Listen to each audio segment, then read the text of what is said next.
Hey, good evening, ladies and gentlemen, and welcome to the Portland on the Move show, the show that interacts the Town Tech Educational Partnership with Portland High School and the Portland Town Hall. This is our October, no, is it October already? This is September. September, oh my God, September show, the back to school show, and we have an interesting show for you tonight, an update on our Portland Airline Trail, and with us this evening we have the two prominent members of the committee, Mr. Lou Pear and Mr. Sari Rizzo, okay, who have been the champions of the airline trail movement. Welcome, guys. Well, thanks for coming on. Yeah, thank you. Thank you. So you guys have been working hard for, God, 4 years now? Almost 3.5 years. Oh my God, I was going to say almost 4. My God, great.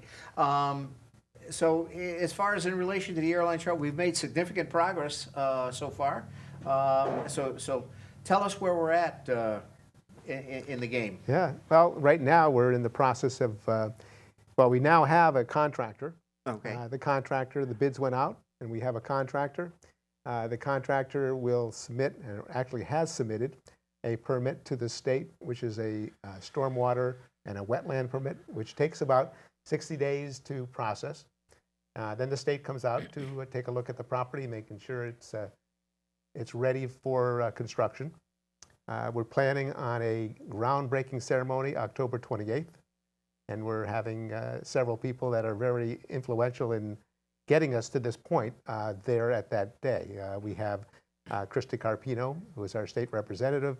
We have people from Eversource, and we have people from the construction company, and then we also will have our first select woman, Susan Bransfield, there as well.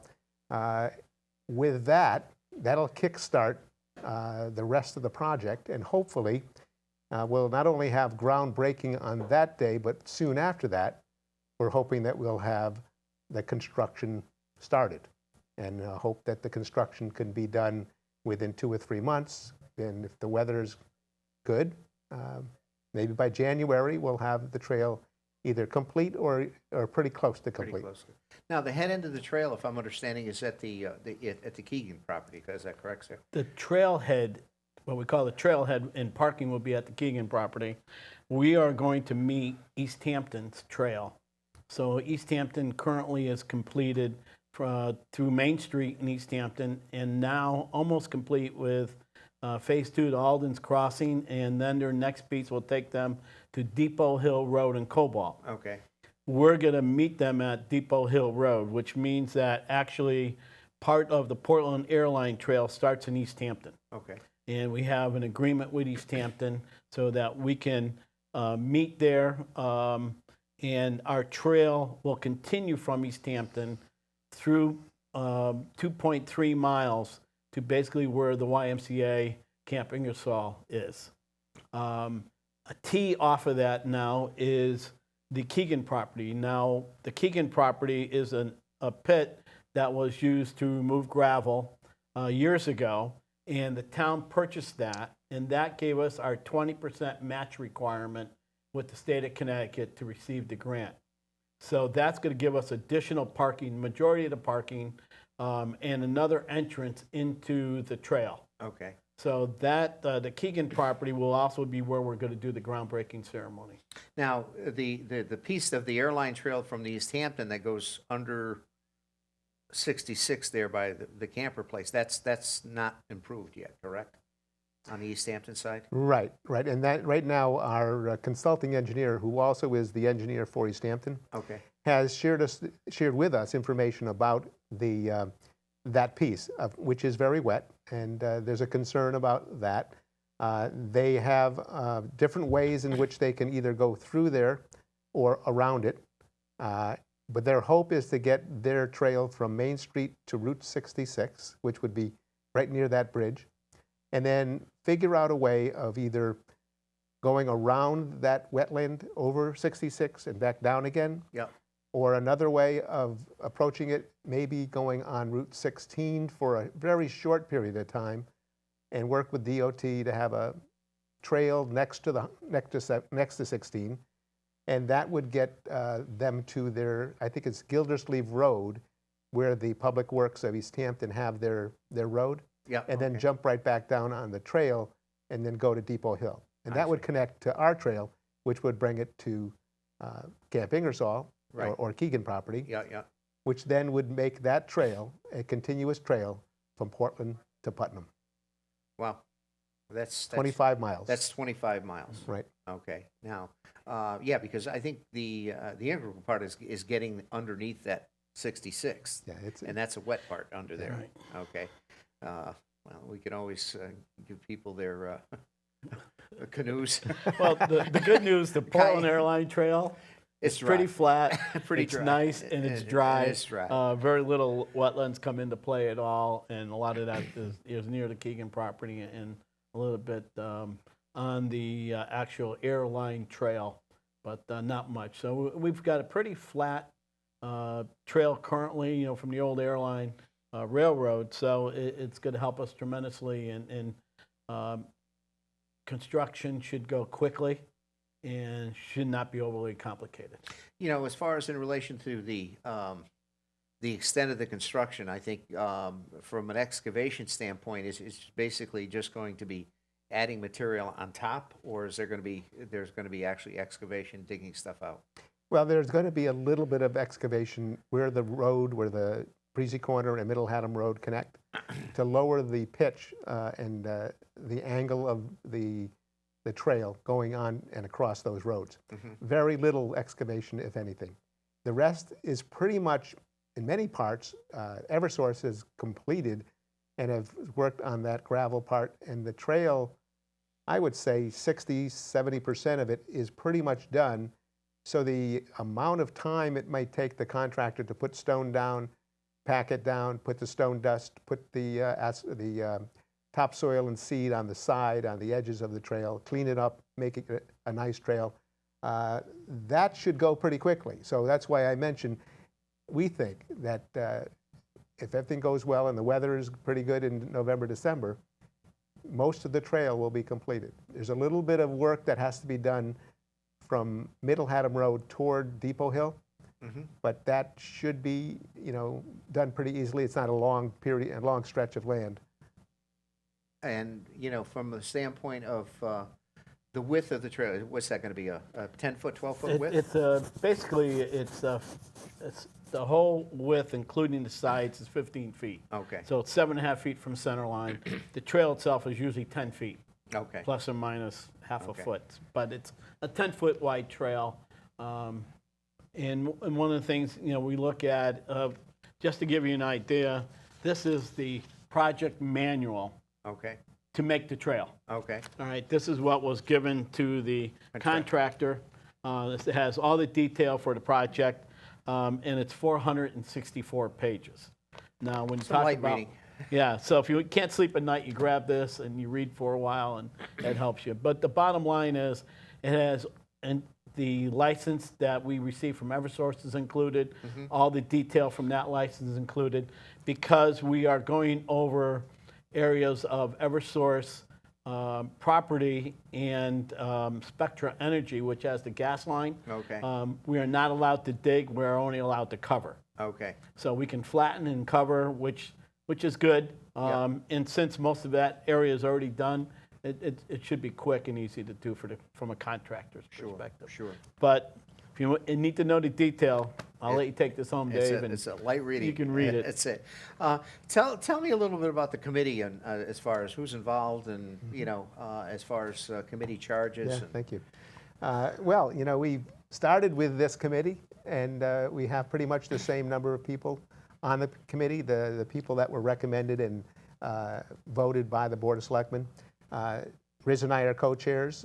Steve Byrne is on our committee. Chantel Foster is our recording secretary. Kathy Herron is on our committee, but she's also chair of the Complete Streets Committee, Okay, which was an outgrowth of the Airline Trail in the beginning, and now they have their own committee separate, but they still are part of the Airline Trail Committee when we meet. Tom Ladney and John Schaefer. We have two alternates on the committee that really are there, quite often and help out a lot. Steve Kreuzberg and Bill Flood. So these are people that were with us from the start and have stayed with us all these years, and really are passionate about doing things. One of the things that really is interesting is we've asked certain people to take certain responsibilities along the way. Tom Ladney, obviously, he loves trains, and he's our historian. Okay. So he makes sure that we have the right pictures, the right information about the history of the train and the airline. Well, I know Tom was very passionate about the ghost train. Yeah, of exactly. course, and Yeah. that went traveled that for many, many years. Right, right. And then the other part is Kathy has taken on the responsibility to look into different ways of highlighting some of the history along the trail. So along the trail, there'll be kiosks that will give information about the trail and also where to go in Portland that may be interest of people, whether it be food or restaurants or golfing, other hiking trails. So all of those will be on the kiosk. And then there are highlighted areas along the trail where we'll have information about the trestle that crosses, where traffic crosses under on Middle Haddam Road. The viaduct that separates East Hampton from Portland is a beautiful structure. Oh, yeah. And a great history to that piece. So there'll be these informational panels that'll explain a little bit about these, obviously, where the brownstone came from, and obviously it came from our area, and also the rest of the trestles on the airline trail, pretty much all of them, the brownstone came from Portland. Yeah, obviously. I mean, that's our heritage. That's our heritage, That's who we are, as far as I have. Now, from a standpoint of usage of the, what is allowed, what isn't allowed? I mean, will there be? All except for motorized vehicles. Okay. And the only motorized vehicles will be handicap accessible motorized. Wheelchairs? Yeah, or whatever? wheelchairs or whatever. Typically, we're looking at walking, bicycling, snowshoeing, cross-country skiing, Okay. horseback riding, really anything that gets people out and about should be acceptable. Snowshoeing in the winter or cross-country skiing is another activity. It's going to be pretty flat and a nice place to do it. So there's a lot of things we've looked at, but there's always something new comes up. Somebody said to us the other day, how if you have a Segway? Well, it's a motorized, Yeah, yeah. but it's really a personal piece.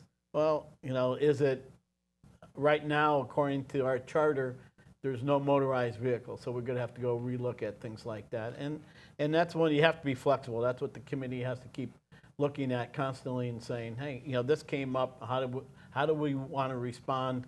And sometimes we have to get a legal opinion from the town attorney. Sure. So we work with Sue Bransfield and the Board of Selectmen and to ensure that we're going. And we try to meet with them at least quarterly to give them a heads up on where we are, what we're doing, if there's any needs that we have. But it's basically an informational piece for the board to, they invested the purchase of the Keegan property for the airline trail. We want to ensure everybody understands that we're doing the right things for it. Sure, sure. So basically, your things like snowmobiles and dirt bikes are not allowed. Correct. Okay, so that's make that clear. Yeah, and one of the things a lot of the neighbors say to us, how do you prevent them? And bottom line is, it's very hard to prevent them. But the more eyes and ears you put on the trail with people, historically the amount of motorized traffic gets reduced dramatically. Sure, sure, absolutely. And that's for the safety of everybody. Obviously, Correct.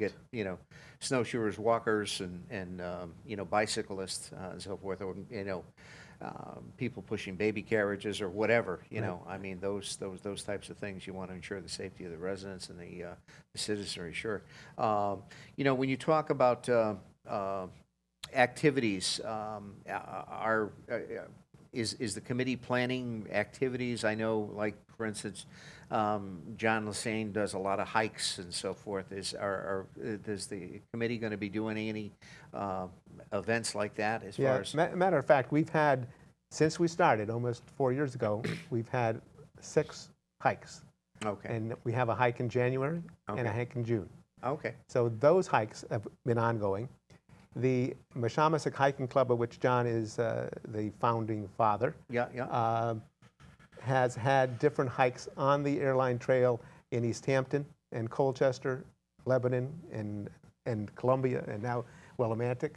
I'm sure that they will then want to do that too. The one nice thing, or another nice thing about our trail, is that it crosses the Middlesex Land Trust. So not only can you hike the airline trail, but you can also get off the airline trail, and there's an access to the Middlesex Land Trust and the Palmer property, where people can walk that as well. And there's also parking at the Palmer property barn, where people can access the Middlesex. And that's up on Middle Haddam Road. That's a Middle Haddam Right, Road. right. Okay. And they can then go to their Middlesex Land Trust trail, and from there get back on the airline trail. So there's a collaborative effort between the Middlesex Land Trust and the Airline Trail Committee as well. There are some communities, I think it's Hebron, that has a 5K or a 10K race on the trail in their town. You know, our committee may say down the road, well, maybe not a race, but maybe a bike ride. Maybe it's something like that would be a fun thing to do, and it could be done anytime during the course of the year. There may be other ideas that our committee or even the public have in saying, you know, how about having something, maybe just a walk, you know, a 5-mile walk during the snow. You know, it could be a snowshoe walk in the wintertime for people on the airline trail. It could be 2.5 miles from Keegan property and 2.5 miles back. And so that could be a nice fun thing, and maybe have a cookout in the snow. Something like that could be done. Statistically, as far as usage of the trail, I mean, who's, you know, for the towns that have had the trails established? I think Colchester has had their trail established for quite a few years now, haven't they? Does anybody have statistics on, you know, the usage of it as far as that goes? I don't know of anybody who has a head count per se, but one of the things I did a year and a half ago, or almost a year and a half ago, was I went to East Hampton. I sat there for half a day, and I interviewed people who were coming and parking, and talked to families about, you know, why the airline trail, why here. And one of the things I noticed, there was licenses from Massachusetts, Rhode Island. And what I heard was that people will come, park their vehicles, get on their bikes, ride for 10 miles, come back, and then a week later, go to the end point and start again. And by the summer, have the trail done. And you see that we have elderly folks walk it during the day, and they'll do a piece at a time. We have children, we have families, we have young adults. So the good news about an airline trail, everybody can use it. Winter, summer, fall. And in the fall in Portland, you get some great color. Oh, absolutely. So we should be able to get some good photography out of this. We have people who are artists who are already, you know, want to go sit and paint. It'll be an ideal location. One of the things I wanted to elaborate on with Luz is this is phase 1 that we're in the trail. Based on the funding we receive and the bid package that came in, we think we may have enough money at least to get started on continuing the trail possibility from where we're ending up at the Y Camp to get to Route 66. In town? Where By Anderson Farm Supply? No, this will just take us onto Route 66 by the Butler entranceway. Oh, okay. All right, but Okay. that'll get us to 66. That'll allow, especially bicyclists, to be able to get on in East Hampton, get off, go through Portland without turning around, get back onto Route 66, takes them to the intersection of Gospel Lane, which is Route 17 and 66. They can go to Glastonbury. But long term, we want to get down to the center of town. First to the depot, and then to the airline, to the railroad bridge, which takes us to the riverfront, takes us to Main Street. Tomorrow, I'm meeting with the Chamber of Commerce, East Hampton Portland Division, give them an update. We want businesses to benefit. We have, one of the things you look at is people come into Portland, we want to keep them in Portland. Sure. Spend some money, support the town. So we're looking at it. And, long term is we turn this over to Park and Rec and let them own the trail. Sure. So they can do a lot of town activities on the trail.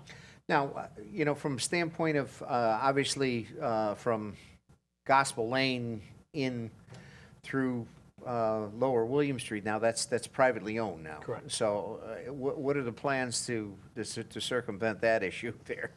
Well, I think the plans are to ask permission. Yeah. Okay. We've asked permission from Eversource, and they were gracious in allowing us to use 2.5 miles of their property. If we were to get to Route 66, we then would have to ask the property owners, the YMCA. I think Butler owns a piece of that property. It would bring us through Eversource. Eversource has said that that spur of land where the wires go across 66, they said we could use that property under the same license. They also said that if we wanted to and if we could put a parking area there on Route 66 too, so people could access from there. There's conversations right now going on or ongoing with the Department of Transportation and saying, okay, from, let's say, Butler's, where the Eversource property is, going to Gospel Lane, you could have a trail that's off the highway, but maybe that goes in front of the open field there before you get to Dairy Queen. Yeah. And then the state owns a little triangular piece of land on Gospel Lane there. That also could possibly be some parking. But going further, we have to talk to some owners and ask them if they would allow us to do that and see if that would work. And that would get us eventually to Anderson's Feed and Grain.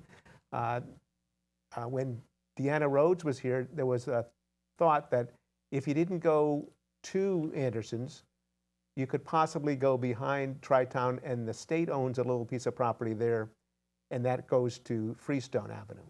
And that Freestone Avenue could be lined, what they call a biking lane, share the road with the bike. Yep.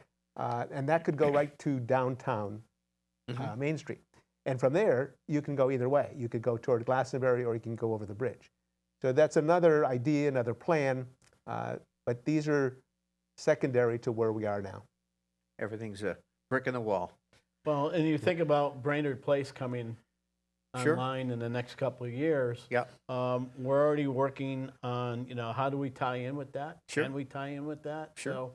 So we're always, forward-looking. We've accomplished a lot. If you think about according to my notes, 1992, Portland Environmental Watch initiated a Rails to Trail project from the railroad depot on 66 East Hampton. They couldn't get it to go. Yeah. So, something that started in 1992, we started again 3.5 years ago, and we've made enough progress, at least to get the trail started. So we know this is a long-term project. Hopefully Lou and I and the current committee Yep. will be able to pass it on to somebody else and continue the project. And hopefully long-term, we're on Main Street in Portland and let people make up their mind. They can go to Meriden, Cheshire, New Sure. Haven. Sure. So there's a lot of activity. Well, I think, from a standpoint of tying that into economic development in the overall, plan of conservation and development, I think that's, obviously it's mentioned, it's an integral part of that. And again, to keep that forward thinking in, as things start to happen, in town economically, okay, is to, include those types of things and be able to dovetail things in and take advantage of it. And obviously, it's strength in numbers. And the more you can connect the dots, the better off we're going to be. So anyway, we've got a little video that we're going to play of the airline trail, and I think it's over a half hour long, but I think we're going to play probably about a 15-minute segment of it as far as that goes in relation to where it begins in Portland and how it gets out to Colchester. So, Kyle, why don't we run that, and we can come back with I think make some comments on, where other towns are and how they got there, as far as in relation to, the overall project. So we're going to turn you back to the airline trail. And this is, who did this actual video? The state of Connecticut hired a consultant to do the video for them. Okay, very well done, Yes. and so forth. So, all right, Kyle, take it away.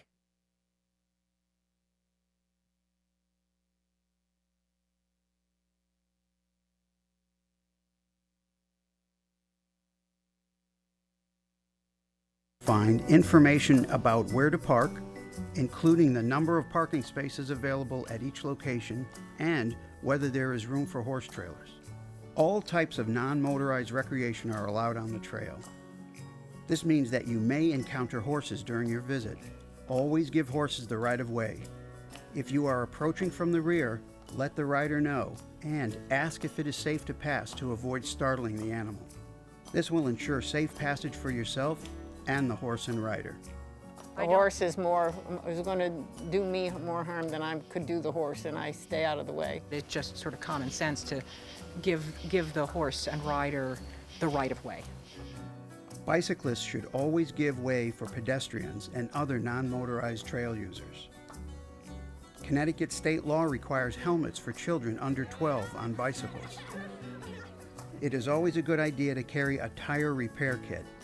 There are often miles between access points, and the trail passes through rural areas lacking services. Dogs should always be on a leash and under the owner's control.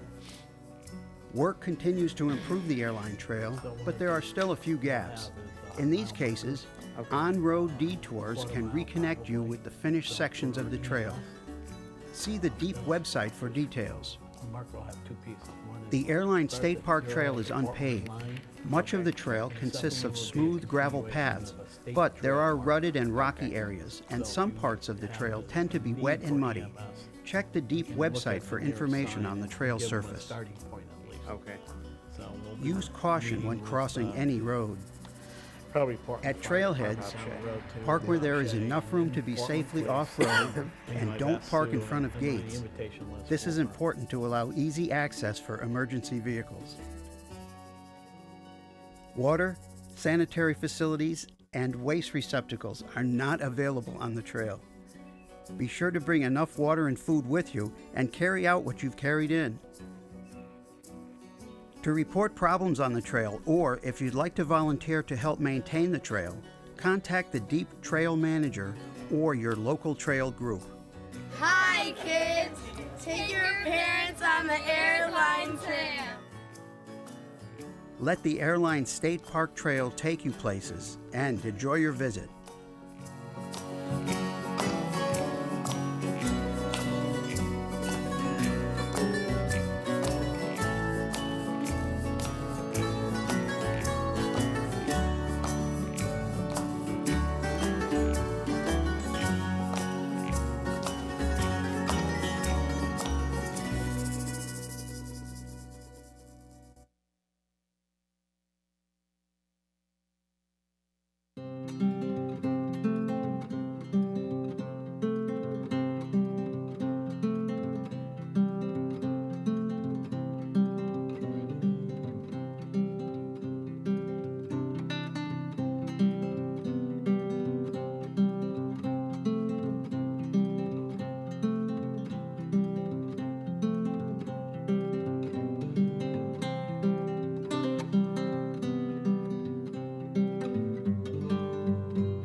Airline Trail. Welcome to the Airline State Park Trail.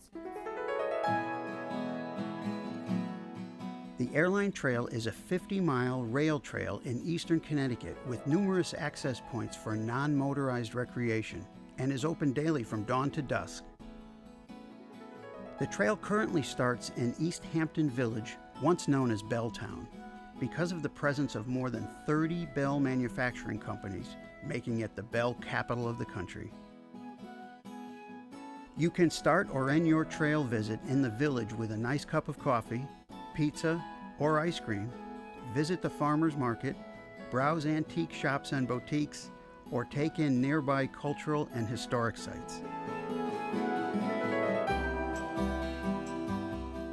Follow the trail east across the handicap-accessible bridge towards the next major access at Cranberry Bog. The Cranberry Bog is one of the most popular access points, and this section of the trail is heavily used. Look for picturesque ponds with picnic tables, woodland benches to rest on, dramatic rock cuts, side trails like this one maintained by the Middlesex Land Trust, and the Rapallo Viaduct. An interpretive sign provides historic and factual information about the viaduct. I use the trail 3 to 4 times a week with the rest of my friends here. We start at Cranberry Bog and we stop at the viaduct where the benches are, so then we can take a bit of a short sit, and then we turn around there and walk back. It's a great environment. It's a great trail. It's nice and flat, you know, and the crushed stone is perfect for strollers, and it's good walking or jogging. From East Hampton, the trail continues into Colchester. Soon after crossing into town, visitors come upon one of the most significant features on the trail, the Lyman Viaduct. Built in 1873, it was originally constructed of wrought iron and measured more than 1,100 feet across and 137 feet high. In 1913, the valley was filled and the entire trestle was covered, resulting in the structure that we see today. Both the Lyman and Rapallo viaducts are on the National Register of Historic Places. Close to where the trail crosses Bull Hill Road, there are a number of attractions within a short bike or car ride.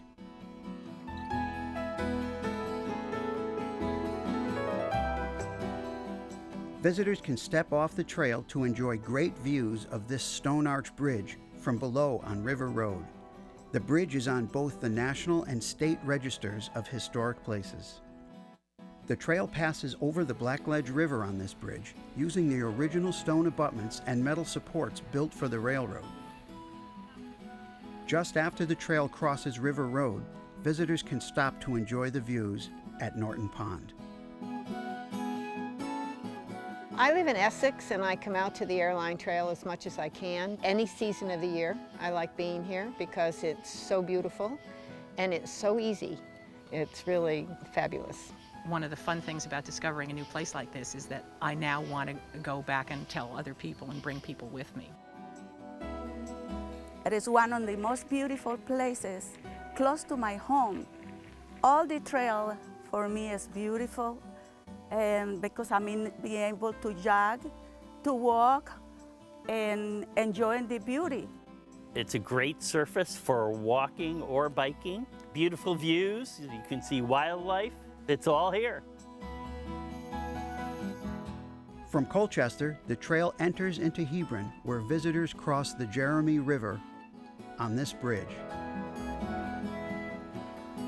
Nearby, the Jeremy and Blackledge rivers join together to form the headwaters of the Salmon River. Soon after, visitors cross Judd Brook on this bridge. Just off the trail, visitors can pause to enjoy the waterfall in Grayville Falls Town Park, dip their toes, fish in the river, or picnic in the park. Just past Old Colchester Road, the trail passes through the extensive Raymond Brook Marsh, a statewide wetland of special concern that offers expansive views and opportunities to observe birds and other wildlife. Just after the marsh, the Airline Trail in Hebron connects with the Colchester Spur that formerly brought people and freight into downtown Colchester. Follow the spur to the end where historic twin railroad depots are still in use by local businesses and look much the same as they did when the railroad was in operation. Drop by some of the many shops and restaurants in downtown Colchester or grab a burger and shake at the iconic Harry's Place roadside stand on Route 16. Back in Hebron, the trail continues across Route 85 towards Lebanon. Today is our first day on the Airline Trail. We come from Gales Ferry, Connecticut. Everywhere we've gone, there's babbling brooks and meadows, and it's just gorgeous. We're just really soaking up all the sun and the beautiful sights.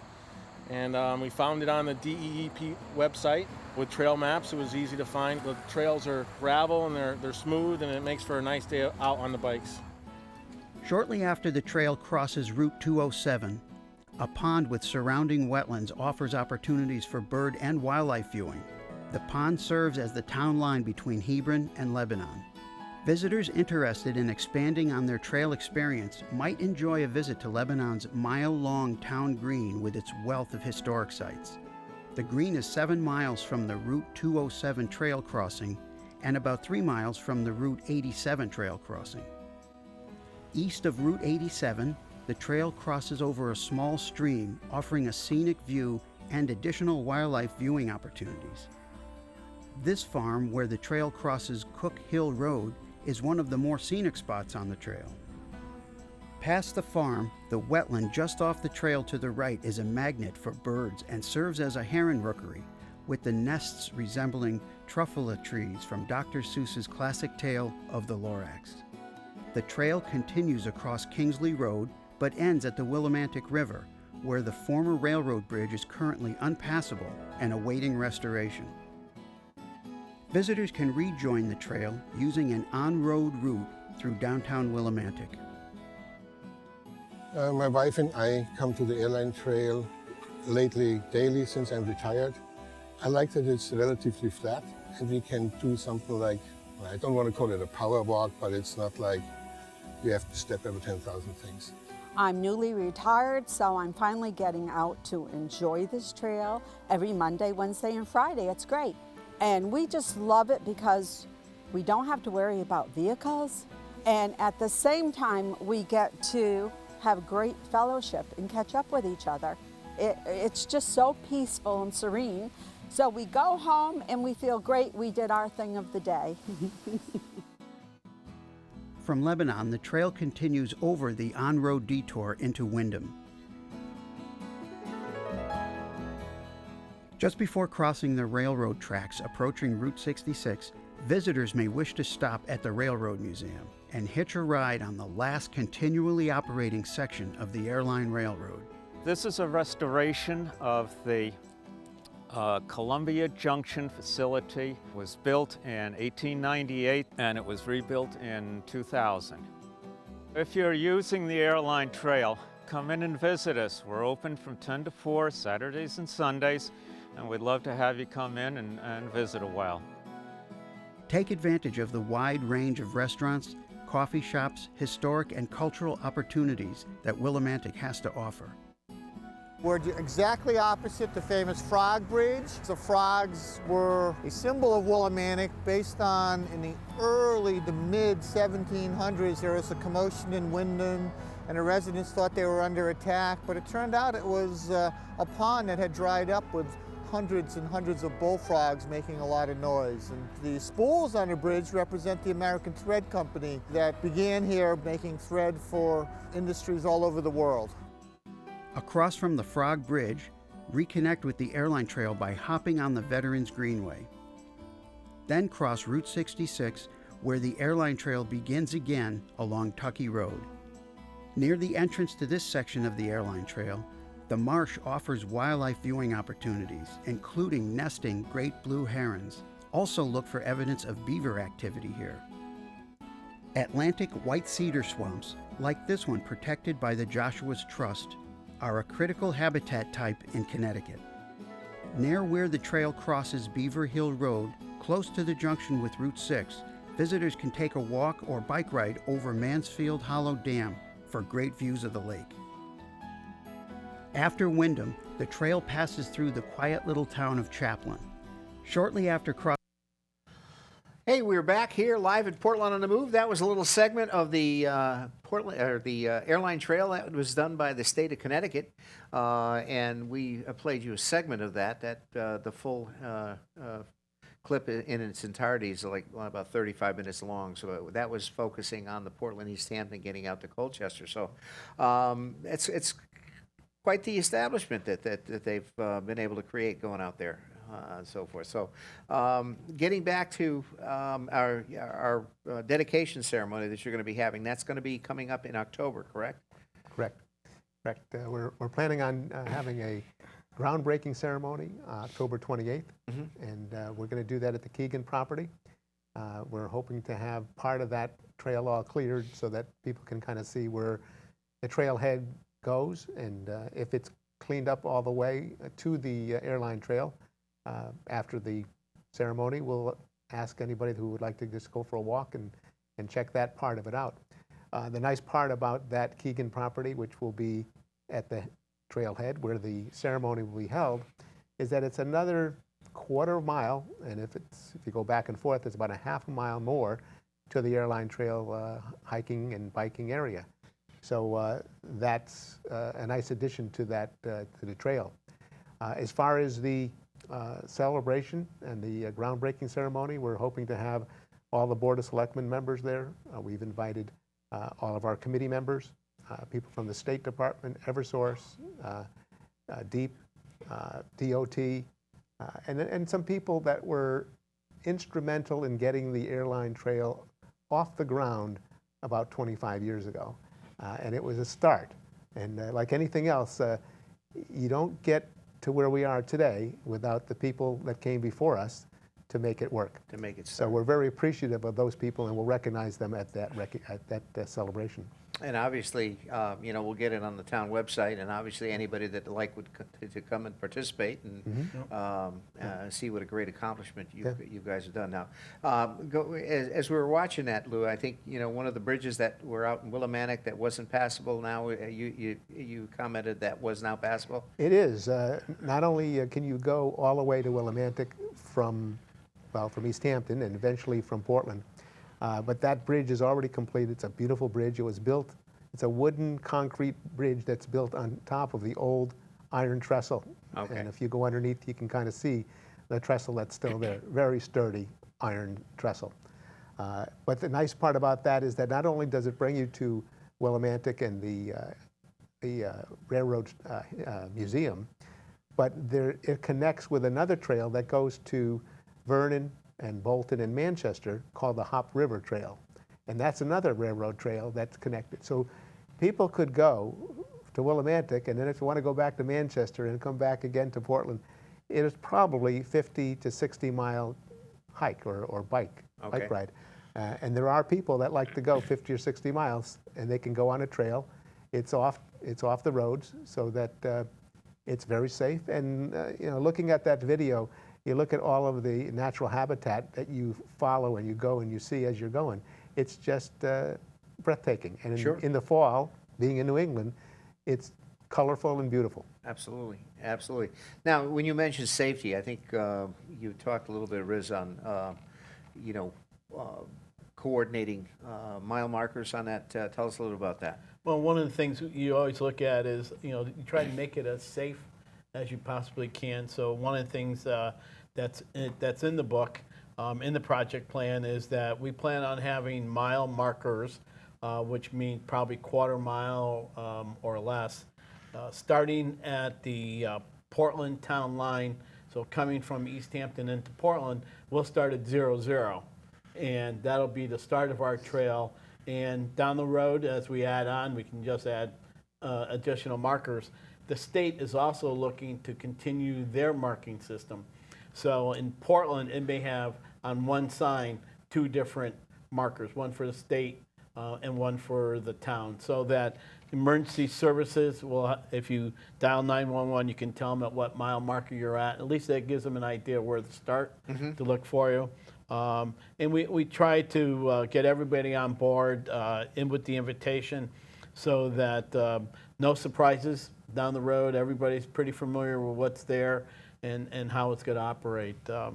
Many of the folks have walked it already as part of the Connecticut Trails Day we do every June, and a lot of the residents who've gone on to our approved hikes where we've had permission from Eversource for the first 6 that we've done, they're looking forward to it.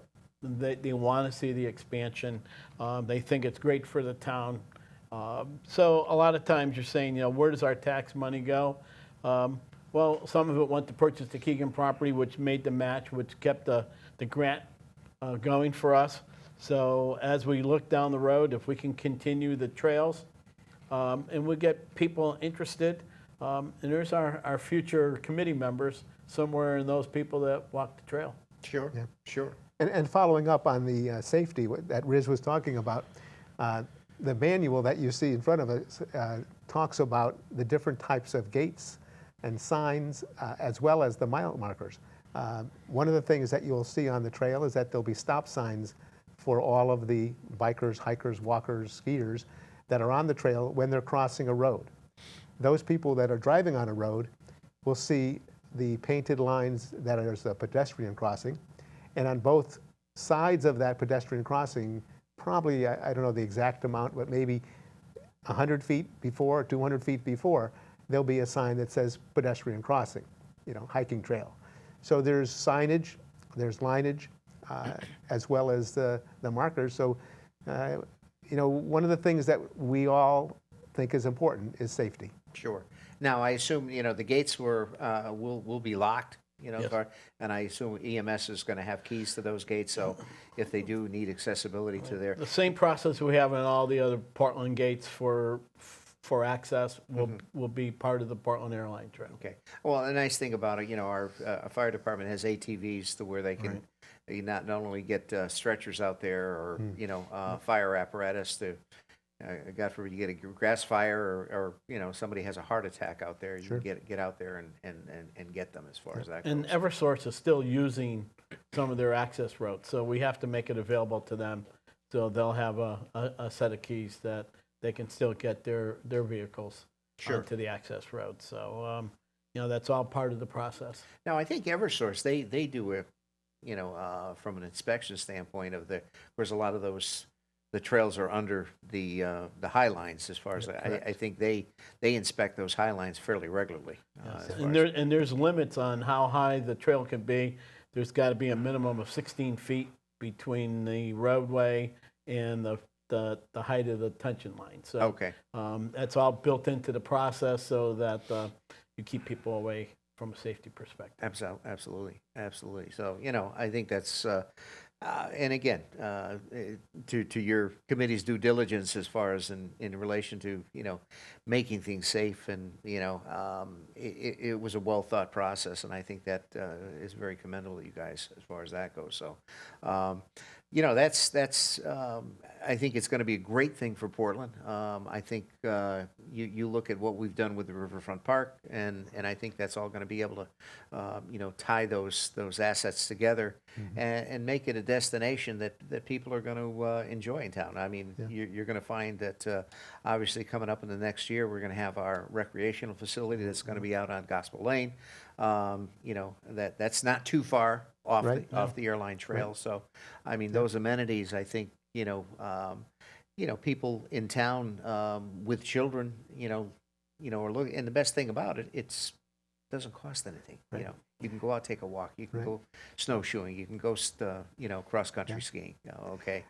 We've talked to some people from East Hampton, Colchester, Columbia, and some of these people live in these communities, but they work in a neighboring community. Sure. And some of them bike to work.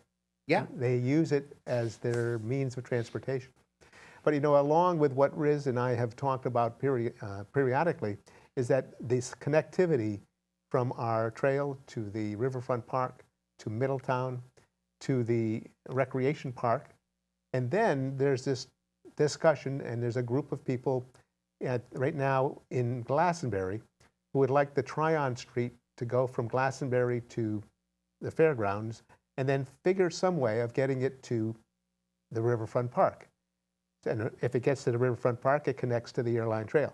So the connectivity of all this is amazing, and it really provides for an opportunity for people who are long-distance bikers or hikers or walkers to get a different view, a different look. And the Tryon Street, which follows the Connecticut River, is just beautiful. Oh, yeah. And one of the exciting parts about that, and we've talked about this before, is that it's possible that people can bike on the Airline Trail, go to the Riverfront Park, go along Tryon Street, and then go over the oldest continuous ferry in the United States, which then could possibly take you to Hartford or back to Cromwell or back to Middletown. Yeah. So there's this really long-range plan of connectivity. Sure, the spoke and the wheels. We've met with Cheshire, Meriden, Middletown, and they're saying, what can we do to help?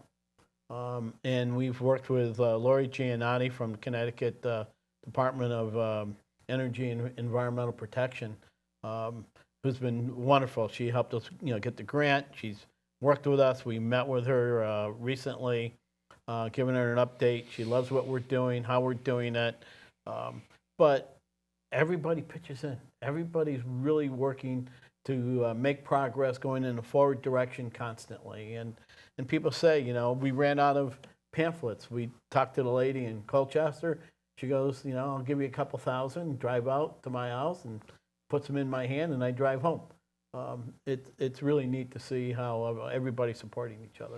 Now, on the other side of the river, from on the Middletown side, where I know that rail bed is pretty much active, but you've also got a spur that heads south to Old Saybrook, which is inactive. Right. What is the plan on the other side of the river, or do we know? From my old job, before I retired, one of the things I worked with was the Lower River County Council of Governments, the RiverCog. And they were looking at, how do we get the railroad to go further north from the Essex steam train? It goes to the Haddam cruise lines.